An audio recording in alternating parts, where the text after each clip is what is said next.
Bonjour à toi mon bébé, ce dimanche 1er août 2021 à 9h15 à Perth, Australie.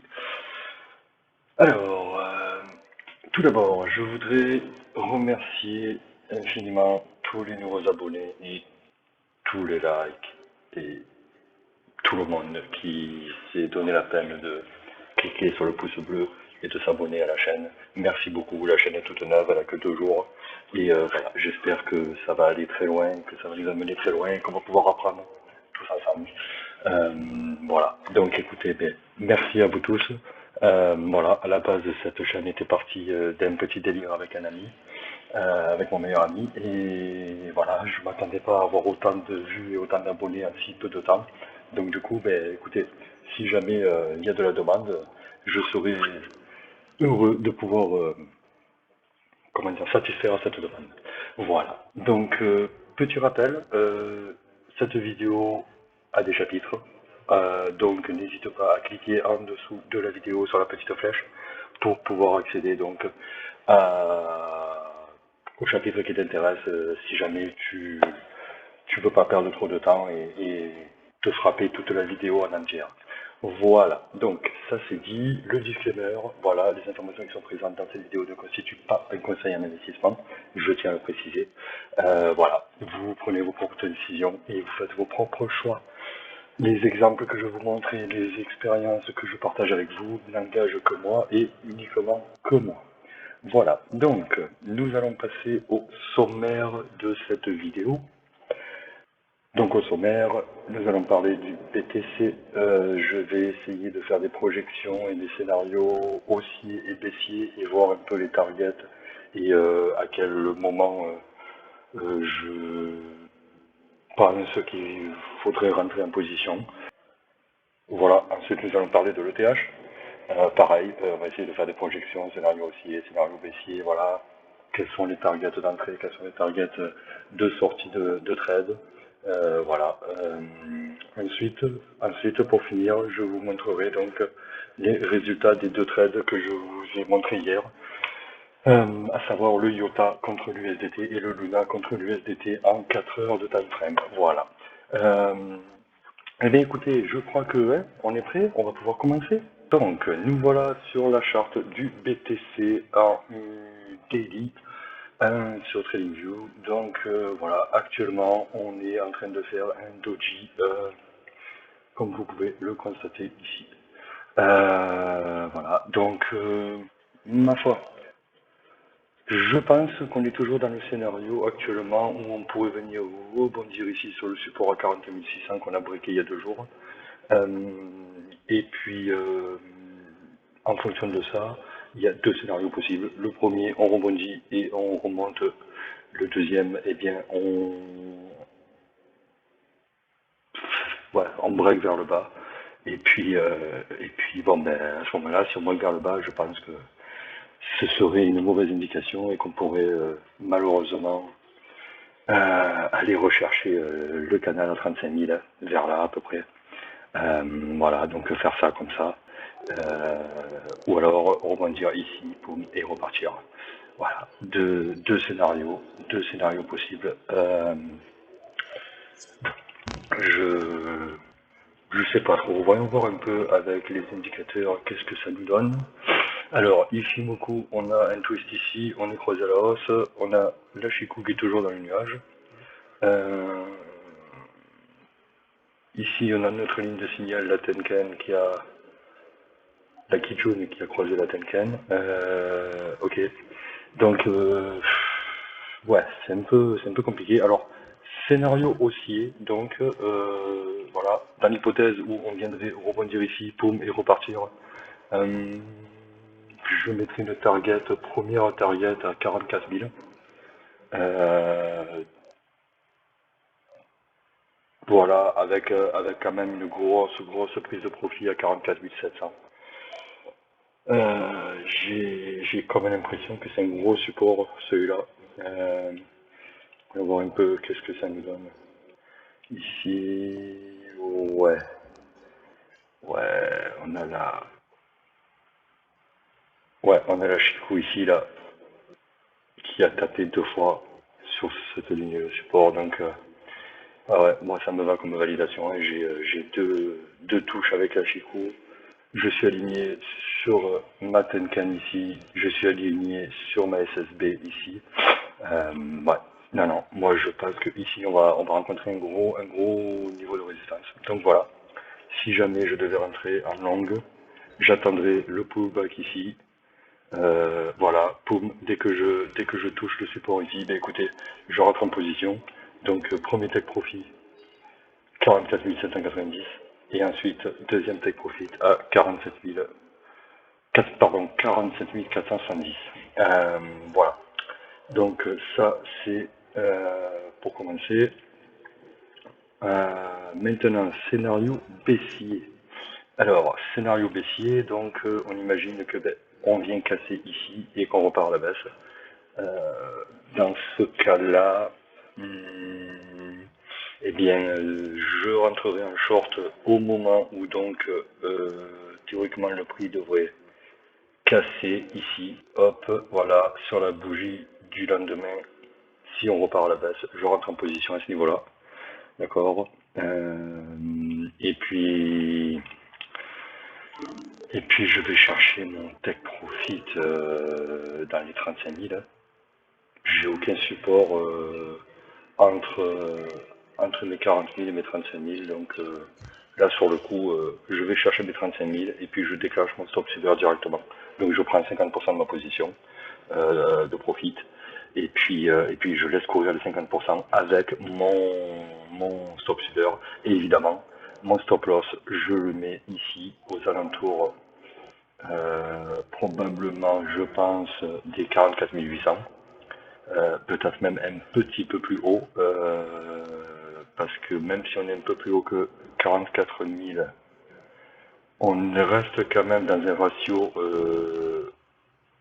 perte-profit qui est quand même dans le positif. C'est-à-dire que si on vient toucher le stop, on perd moins que si on vient toucher le take profit. Donc, dans tous les cas, à long terme, on est gagnant, si jamais la stratégie est gagnante, hein, bien évidemment. Donc, dans ce cas-là, bien, je mettrai mon stop loss ici à 45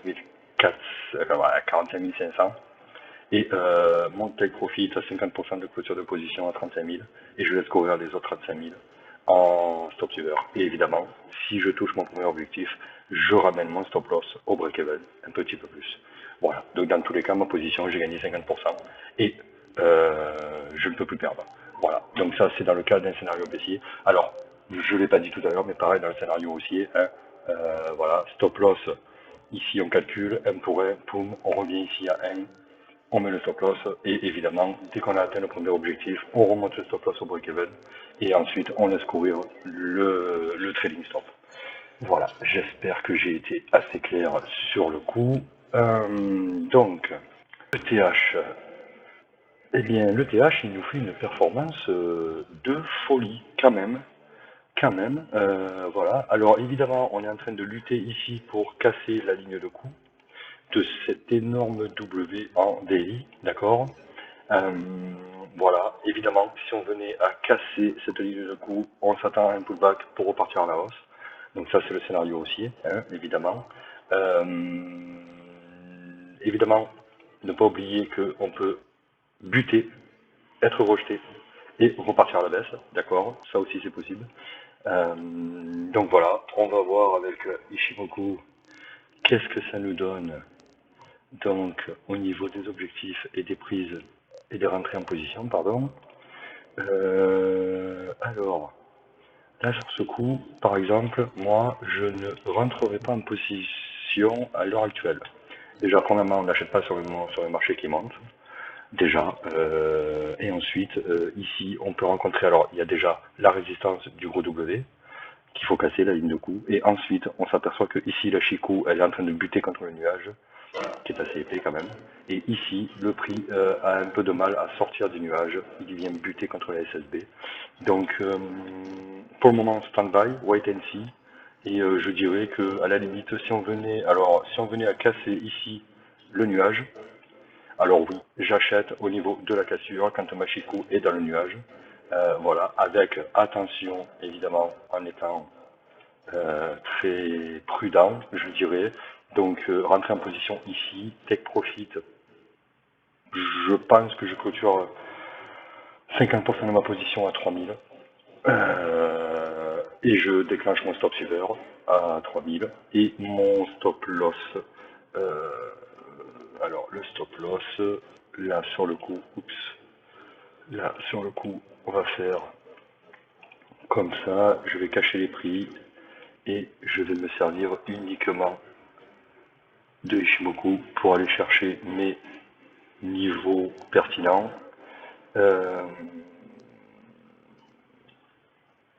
Ça me dérange. Hop. Ça aussi, ça me dérange. Hop. Pardon, la prochaine fois, je nettoierai ma charte avant de faire la vidéo.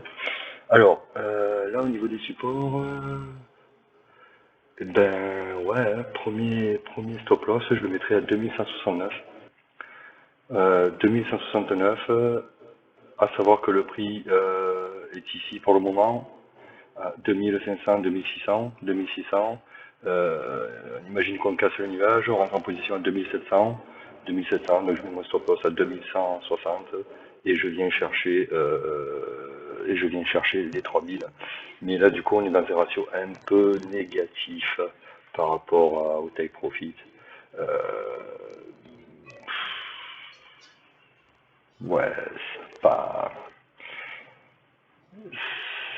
Ouais, à la limite, bon. À la limite, on pourrait le refaire sur ce support, alors, voyons voir. Hop. Tac. Ouais. Ouais, alors, il y a deux possibilités. Ou alors, on décide de prendre la ligne des 2100, 2200 en tant que stop loss. Ou alors, on prend la mesure de notre entrée en position par rapport au take profit, par rapport à l'objectif qu'on s'est fixé, et on reporte un pour un en stop loss. Voilà. Voilà, il y a deux possibilités.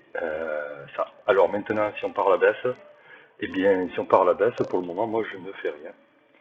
Voilà, pour le moment, je ne fais rien. Si on part à la baisse, on part à la baisse. J'attends de revenir sur ce support ici et ensuite j'avise. Voilà. Une fois que j'en suis là, je regarde ce qui se passe, mes indicateurs, ce qu'ils me disent. Si on est effectivement mûr pour venir casser à nouveau par le haut ce support ici et donc nouvelle tendance baissière, ou alors si c'est justement, je dirais, un peu de repos, on souffle un peu pour pouvoir repartir et hop, repartir à la hausse comme ça. Voilà. Voilà. Sur le TH, je pense que j'ai fait le tour. Voilà. Donc maintenant, on va passer à mes trades. Donc les trades sur le IOTA. Donc voilà. Ça c'est le trade sur le IOTA que j'ai pris hier, il me semble. Voilà, donc j'étais rentré en position sur ma fractale ici, d'accord, première, deuxième bougie, hop, voilà, je suis rentré sur la troisième bougie à ce niveau-là. On voit bien que premier objectif a été atteint, donc prise de profit 50%, voilà, j'ai fait 2% du capital investi. Derrière, je suis venu mettre mon objectif à plus 2 pour 1 donc, hein, et avec un stop silver qui s'était déclenché. Voilà, on voit très bien que l'objectif a été atteint. Et le stop silver s'est déclenché à ce niveau-là, ici. Voilà, avec un gain de 14%. 8, presque 15%. Donc si on cumule les deux, c'est-à-dire ma prise de profit au premier objectif et ma prise de profit à la clôture de ma position, j'ai fait un total de 17% de profit sur ce trade. Voilà. Plutôt fier de moi, sur le coup je dois dire. Donc voilà, écoutez, stratégie pour le moment que j'ai mis en place, qui a l'air de fonctionner en time frame 4 heures. Donc voilà, on va suivre l'évolution sur la chaîne et puis on verra au fur et à mesure des trades ce que je perds et ce que je gagne, si je suis en positif sur le long terme ou pas. Je vous tiendrai au courant de toute façon. Voilà, maintenant on va passer au Luna. Alors, le Luna. Actuellement, on va se remettre l'AEMA et les fractales. Voilà. Donc ici, comme on voit, j'ai une fractale, un signal qui s'est déclenché, ici. Tac tac, j'ai acheté sur la troisième bougie ici, d'accord. Voilà, depuis le cours a un peu navigué en dessous, au-dessus, voilà, plutôt en dessous je dirais. Voilà, et là je viens de passer en positif à l'heure actuelle, voilà. Donc je suis à l'heure actuelle, je peux vous dire ça tout de suite. Voilà, actuellement je suis en gain de 2,25% actuellement. Voilà, avec un premier objectif à 7,5% puisque ça fera 15%, mais vu que je vais revendre à la moitié de ma position, j'aurai donc encaissé 7,5%, avec toujours pareil, mon stop loss qui est ici à moins 15% pour l'instant. Si jamais je viens atteindre mon premier objectif, je remonte mon stop loss au break-even ou un petit peu plus haut. Voilà, derrière, eh bien, on ira chercher la deuxième target, à savoir à x2, hop, ici aux alentours de 14,458 $, voilà. Et donc à ce moment-là, poum, je déclenche mon trading stop et puis on suit le mouvement et on voit où ça nous mène. Voilà, donc ça c'était pour le Luna. Très bien. Eh bien écoutez, on a fait le tour, voilà. Donc je vous remercie d'avoir regardez cette vidéo jusqu'ici. J'espère qu'elle vous aura plu. Moi, pour ma part, je vais essayer de vous faire une analyse un peu plus poussée sur le Bitcoin et l'Ethereum dans les jours qui arrivent, avec ma théorie, du moins la technique que j'utilise pour les NK-bid au soda et la théorie ondulatoire. Voilà, où ça va nous pouvoir, ça pourra nous donner un peu des objectifs sur quelque chose d'un peu plus long terme, on pourrait dire. Et voilà, je pense qu'on a fait le tour pour aujourd'hui. Donc, sur ce, je vous remercie d'être resté jusqu'au bout et d'avoir regardé cette vidéo jusqu'à la fin. Si jamais ça t'intéresse, n'oublie pas de t'abonner et d'activer la petite cloche pour recevoir une notification quand je poste une nouvelle vidéo. En général, j'essaie d'en faire une tous les jours pour pouvoir suivre un peu le marché. Donc voilà, si jamais ça t'intéresse, n'hésite pas, clique sur le lien et la petite cloche pour activer. Si la vidéo t'a plu, mets un petit pouce bleu, ça fait toujours plaisir. Voilà, et puis écoute, je te souhaite une bonne journée ou une bonne soirée. Moi, pour ma part, je te retrouve même endroit, même heure, demain, en direct de l'Australie. Merci bien, longue vie à la chaîne. Ciao, ciao.